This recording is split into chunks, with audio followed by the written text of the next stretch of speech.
Bežné konverzačné frázy. Pozdravia predstavenie. Dobrý deň. Dobré ráno. Dobrý večer. Ahoj. Ako sa máte? Volám sa. Som učiteľka.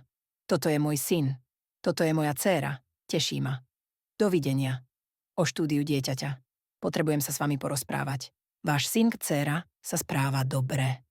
Má problémy musí viac cvičiť. Je veľmi šikovný. Robí pokroky. Chýba veľa v škole. Nerobí domáce úlohy. Dostala jednotku. Musíme spolupracovať. Pýtanie sa na informácie. Môžete mi pomôcť? Nerozumiem. Môžete to zopakovať. Kedy je rodičovská schôdza? O koľkej začína vyučovanie? Koľko stojí obed? Kde je jedáleň? Musím prihlásiť dieťa? Aké sú poplatky? Kedy sú prázdniny? O zdraví a absencii. Moje dieťa je choré. Má teplotu. Má bolesti hlavy. Musí ísť k lekárovi. Nemôže prísť do školy. Potrebujem potvrdenie. Lekárske potvrdenie. Ospravedlnenie. Bude chýbať týždeň. Peniaze a platby. O peniazoch a platbách. Koľko to stojí? Školné. Poplatok za stravu. Poplatok za krúžok.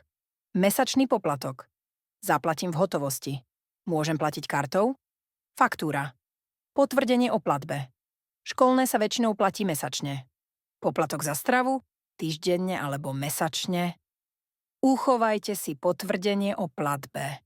Môžem platiť v hotovosti alebo kartou. Časté otázky na rodičovských schôdzach. Ako sa má moje dieťa v škole?